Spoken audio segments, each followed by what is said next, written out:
Marine pinned her on food tray. Seconds later, K9 rushed in and restrained him. The man who thought he had all the power in that room had never once considered the dog. The cafeteria smelled like burnt coffee and industrial bleach, and the particular kind of heat that comes from stainless steel trays sitting under orange warming lamps too long. It was 11:47 in the morning. Most of the tables were full.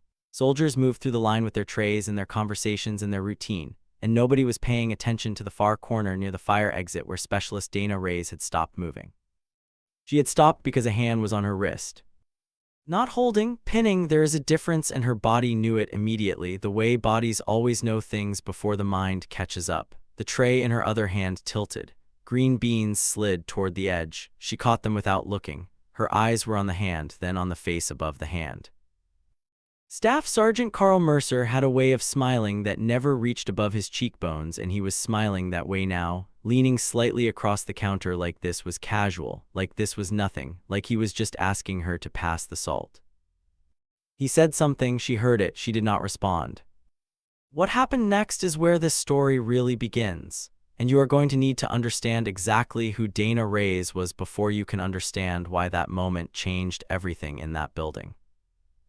Dana had been at Fort Haskins for 19 months. Before that, she had been somewhere else entirely. Not somewhere she talked about. Not somewhere she had listed on her current paperwork in the way that would have made someone look twice. She had processed herself back into the system through a set of choices that were deliberate and quiet, and had taken almost a year to arrange. And the people at Fort Haskins who knew her only as the logistics specialist who always arrived first and left last, and kept the supply manifest in her head without ever checking the binder. She was 29. She looked tired in the way that people look tired when they have chosen to be tired because it keeps people from asking certain questions. She wore her hair in a bun that was slightly looser than regulation because slightly looser meant slightly less precise and slightly less precise meant less visible. She had 4 pairs of the same boots. She maintained them to a standard that nobody at Fort Haskins would have recognized as a standard at all, because at Fort Haskins that kind of boot maintenance was not required. She did it anyway, at 5:30 every morning before anyone else was in the barracks, just in case. Her bunk neighbor, a motor pool mechanic named Corporal Yolanda Fitch, had once asked Dana why she kept her side of the room so clean when inspections only happened twice a month. Dana had looked at Yolanda for a moment that was slightly too long. She said, "Old habit." Yolanda had laughed and gone back to her phone.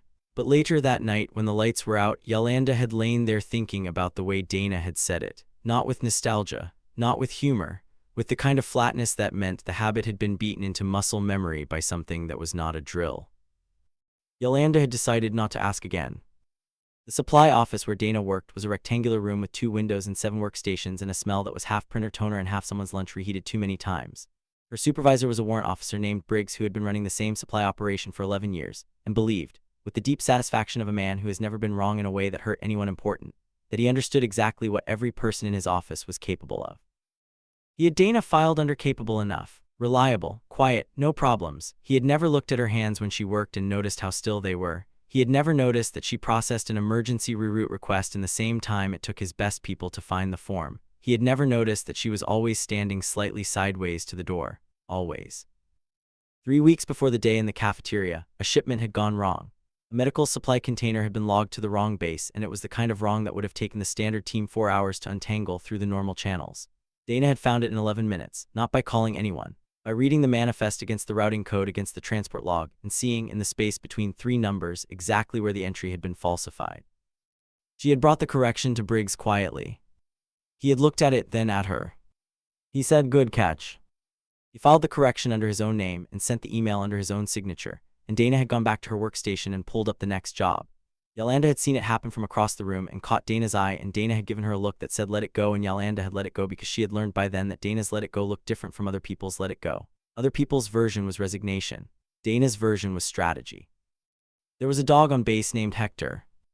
Hector was a Belgian Malinois, 4 years old, 71 pounds, assigned to the K9 unit under Master Sergeant Dominic Velez, who had trained him from 14 weeks and spoke to him in a mix of English and low Spanish that Hector responded to with a precision that still surprised visitors. Hector had a scar along his left shoulder from an incident during a deployment that Velez did not talk about. Hector did not limp. He had compensated so completely for the old injury that only Velez could see it in the slight angle of his gait on cold mornings, and only because Velez looked for it. Hector and Velez ran a patrol circuit every morning and again at 1100 hours that took them through the outer buildings, the motor pool, and the main complex, which included the cafeteria. On the morning of the cafeteria incident, Velez and Hector were 40 seconds from the door. Back inside, Mercer's hand was still on Dana's wrist. His grip had not changed. His smile had not changed. He said her name, specifically, the way someone says a name when they want you to understand that they know it. He had 3 inches and 60 pounds on her. He was between her and the main flow of foot traffic. The fire exit behind him was alarmed. 2 other soldiers at the nearest table were looking at their phones. Dana set the tray down. Very carefully, green beans and all. She turned toward him at an angle that shifted her weight to her back foot without being obvious about it. Her free hand, the one not held, relaxed completely. Fingers loose. She looked at his face and not at his hand because you look at faces when you need information and you look at hands when you have already decided. She said, "Let go." Quiet, flat, not a question, not a request. Mercer laughed, he squeezed. He leaned in closer and said something else lower, something meant only for her, and he was so focused on the effect his words were having that he did not hear the door behind him open. He did not hear the sound of a dog's nails on the tile floor. He did not hear Velez say in the particular voice Velez used for exactly one situation, "Hector, hold." Hector covered the distance in 3 seconds. Not barking, that is the part people get wrong about trained dogs. They think the danger comes with noise. Hector was completely silent when he crossed the room and put himself between Dana and Mercer with a speed and certainty that made Mercer release her wrist before his brain had processed what was in front of him. Hector was not touching him. He did not need to. He was standing at an angle with his body low and his focus absolute, and every line of him communicated one thing with total clarity. "You are done."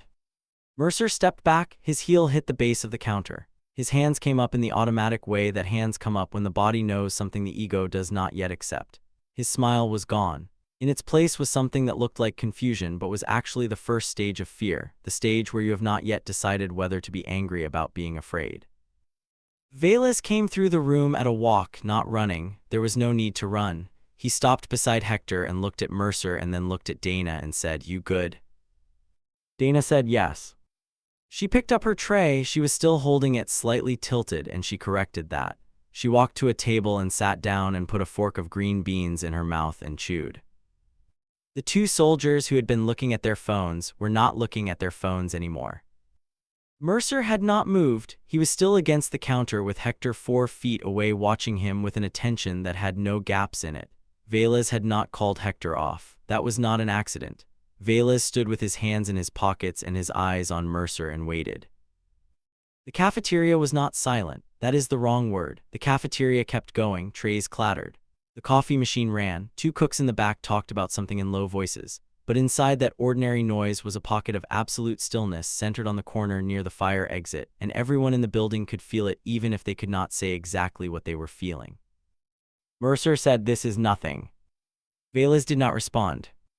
Mercer said, "You don't know what this is." Velez said, That was it, just that. A single syllable that contained nothing and somehow contained everything, and Mercer heard it and looked at Dana sitting at her table eating her green beans, and something crossed his face that was not anger and not fear but something older and smaller and harder to name, the feeling a person gets when the ground has shifted and they have not yet figured out which direction is down. He picked up his tray. He walked out.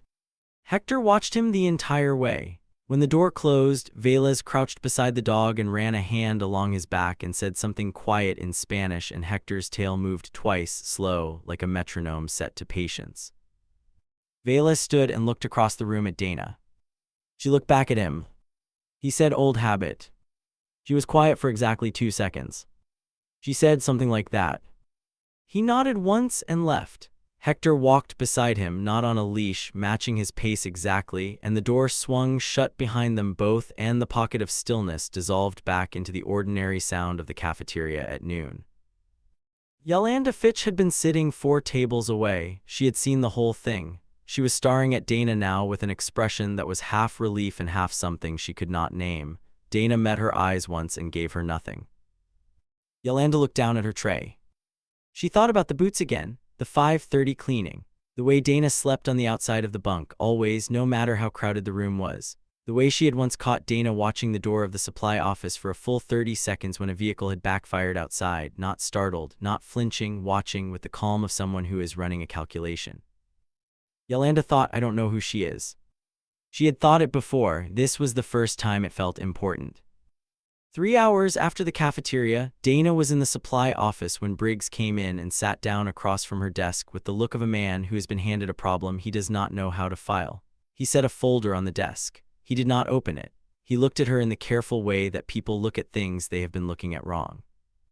He said, "You want to tell me something?" Dana looked at the folder. She knew what was in it, not because she had seen it, because she knew the process. She knew what a complaint looked like when it was filed by someone like Mercer, and she knew what a flag looked like when someone had started pulling a thread, and she knew what a folder looked like when the person carrying it had not yet decided which side of the thread they were on. She said no.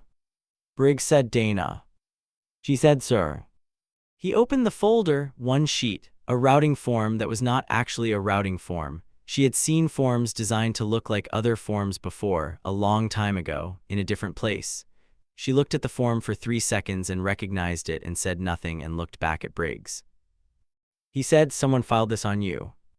She said, "I see that." He said, "It's not from Mercer." She had known that Mercer was not smart enough for this, and she had known that since the cafeteria. This had started before the cafeteria. This had started before Fort Haskins. This was not a complaint. This was a location confirmation. Someone had found her. Her hands were on the desk, completely still. Under the desk, one heel was on the floor and one was lifted, just slightly, weight distributed the way it had been drilled into her a long time ago in a cold building where the fluorescent lights buzzed at a frequency that she could still hear sometimes in the quiet of the barracks at night. She said, "Sir, I'm going to need to make a call." Briggs said, "To who?" She did not answer. He said, "Dana, who are you calling?" She stood. She looked at him with something that was almost an apology, not quite, but almost. Because she liked Briggs in the way she allowed herself to like people, which was carefully and at a distance and in a way that could be packed up quickly if it needed to be. She said, "Someone who already knows you found this." She walked out. Briggs sat in the empty office for a moment with the folder in his hands and the sound of her chair still settling, and realized, with the slow certainty of a man who has just understood a long sentence, that in 19 months he had never once seen Dana Reyes be surprised by anything. Not once. The call she made was to a number she had memorized and never written down. It rang twice. A voice answered. No greeting, just silence on the other end that meant ready. Dana said 3 words. The voice said 2. She hung up. Outside the window of the office, the base went on being a base. Trucks moved. Soldiers crossed the yard. The flag at the center pole moved in a wind that smelled like coming rain and diesel and the particular dry warmth of concrete that has been in the sun all morning. Dana stood at the window for a moment looking at it, not at anything specific, just looking. Then she went back to her desk and pulled up the next job and kept working. The person who had filed the routing form that was not a routing form was a civilian contractor named Ellison Hale, who had been on base for 6 days working on a communications infrastructure audit, and who had spent most of those 6 days doing things that looked exactly like an infrastructure audit and were not. Hale was 44. He had the kind of face that people forgot immediately, not because it was plain, but because it was deliberately unremarkable, a face that had been managed over years into a tool for existing in rooms without being remembered. He wore contractor badges on lanyards. He carried a laptop bag that contained a laptop and other things. He drank his coffee black and asked questions about base layout in the manner of a man doing his job. The form he had filed was designed to move Dana Reyes from Fort Haskins to a processing review facility 3 states away within 72 hours, not under her name, under a code designation that only existed inside a system that had no official record of her. Which meant Hale knew the system. Which meant Hale had access that a communications contractor had no reason to have. Which meant that whoever had sent Hale had been inside a structure that officially did not exist. Which meant they had been inside it long enough to know what Dana Reyes was, not what she appeared to be now but what she had been before now, in the cold building with the buzzing lights. Which meant they had access to records that had been classified at a level that Hale himself, based on everything Dana had been able to observe about him in 6 days of watching without appearing to watch, should not have been able to reach. She had noticed Hale on day 2. Not because of anything he did, because of something he did not do. He did not look at the dog. Everyone looked at Hector. It was automatic. Hector was 71 pounds of structured power, and he moved through the base with a presence that pulled the human eye the way motion always does. Even people who were afraid of dogs looked. Even people in the middle of conversations looked. Hale had walked past Hector twice, and his gaze had not moved. Which meant he was controlling his gaze. Which meant he had trained himself not to look at things that might reveal interest. Which meant he was not a communications contractor. Dana had filed that observation in the part of her mind where she kept things she was not ready to act on, and had gone back to the supply manifest and waited. She was good at waiting. She had learned it in a different place from a person she did not think about by name. She thought about the lesson without the person. That was the way she kept things usable. On the fourth day, Hale had come into the supply office to ask about a cable routing inventory. Dana had helped him. She had answered his questions directly and given him exactly what he asked for and nothing else, and the entire time she had been watching the way he processed information. The small pauses, the slight adjustments in body angle that meant he was cataloging the room, and she had let him catalog it. She had made sure there was nothing in the room worth finding while he looked. After he left, Briggs had said, "Nice guy." Dana had said, On day 5, Hale had filed the form. On day 6, Briggs had brought it to her desk. Now it was day 6, and the call was made, and the 2 words she had received had confirmed what she already believed. They were not coming to move her. The form was cover. The form was meant to make her move first, and when she moved, they would have a position on her, and a position was all they needed. She was not going to move. She was going to stay at her desk and do the manifest and wait. Because the thing that the person who sent Hale did not understand, the blind spot that made this entire approach an error from the beginning, was that Dana Reyes had not come to Fort Haskins because she was hiding. She had come because she had chosen the ground. And the ground she had chosen had a 71-pound Belgian Malinois and a master sergeant who had been running the same patrol circuit for 3 years and knew every person on this base by face, and knew that Ellison Hale was not on any face list he had ever seen. Velez had come to her at 1600 hours.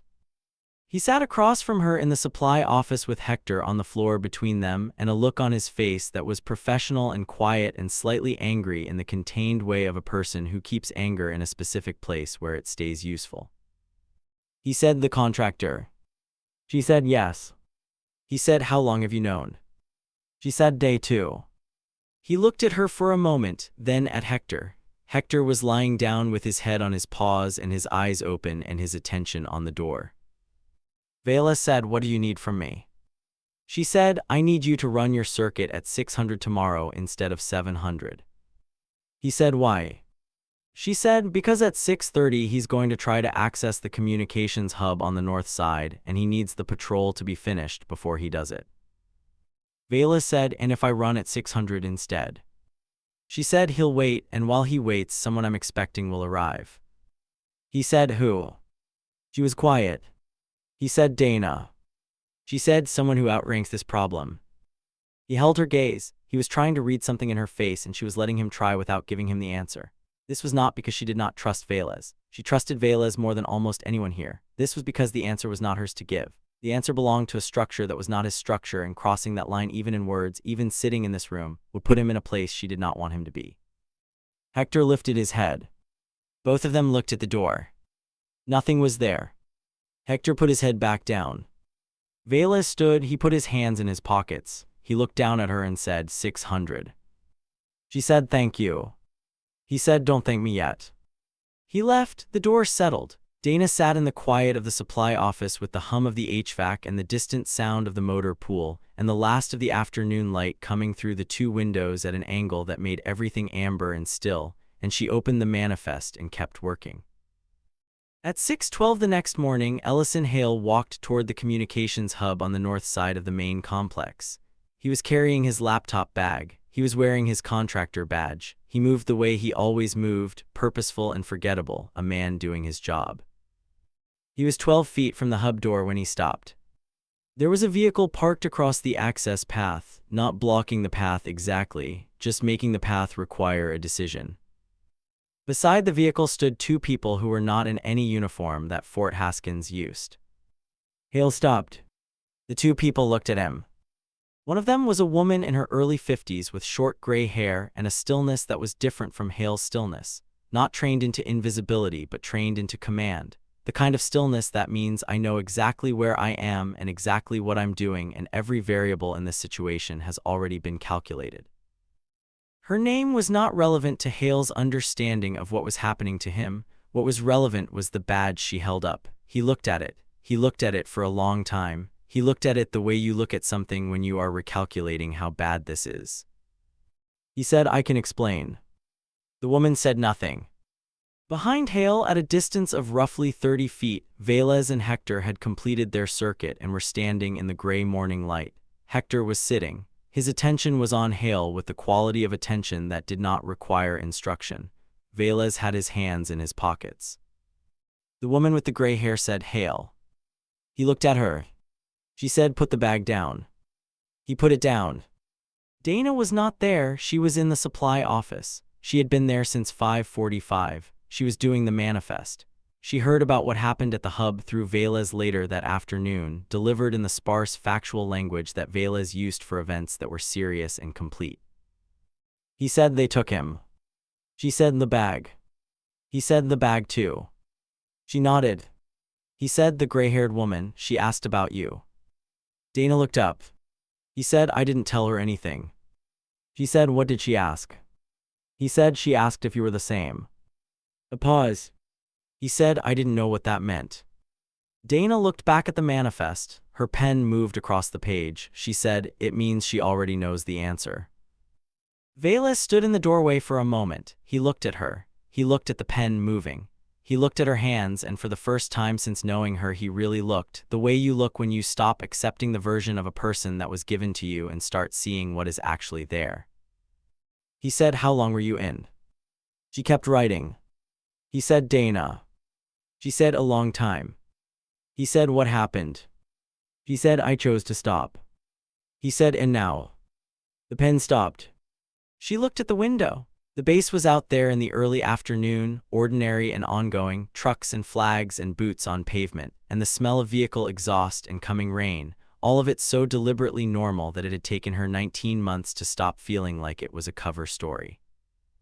She said, "Now I work the manifest." Mercer was reassigned within the week. No public reason given. The kind of reassignment that answers questions by making them impossible to ask. He went somewhere flat and administrative and far, and Dana did not track where because she did not need to. The routing form that was not a routing form disappeared from Briggs's folder. He came in one morning and it was gone, and he sat at his desk for a while. And then he filed the folder in the empty category and went back to his 11 years and his reliable operation, and he never mentioned it to Dana. And she never mentioned it to him, and they went on being exactly what they appeared to be to each other, which was a supervisor and a specialist, and nothing more complicated than that. Yolanda Fitch asked her once more, not directly. She brought it up sideways, the way you do when you want to give someone the option to not answer. She said, "Before here." Dana said, Yolanda said, "Was it bad?" Dana thought about the cold building, the buzzing lights, the person who had taught her to wait and whose name she did not think, the weight of equipment in her hands in the dark, the smell of cold air and copper, and the particular silence that a room holds after something has been decided. She said, "Parts of it." Yolanda said, "And parts of it." Dana was quiet for a moment. She said, "Parts of it were the only time I ever knew exactly what I was doing." Yolanda looked at her. Dana looked back. The barracks were quiet around them. The lights were the low kind that meant it was late. Outside the window, the base was dark and the flag was lit from below, and somewhere on the north end of the complex, a dog was moving through the night on a circuit that never changed, patient and exact, 60 seconds ahead of anything that might arrive. Yolanda turned off her lamp. She said, "Good night, Dana." Dana said, "Good night." She lay in the dark with her eyes open for a long time, on the outside edge of the bunk, always on the outside edge. The ceiling was the same ceiling it had always been. The sound of the base at night was the same sound it always was. She put one hand flat on the mattress beside her, the way she had done since she was very young, and felt the solid fact of the surface under her palm. She thought, "I am here." She thought, "I chose this." Outside in the lit dark, Hector moved through the base on his circuit, and somewhere ahead of him in the quiet, the next thing that needed to be noticed was already there, waiting to be found by someone who never stopped looking.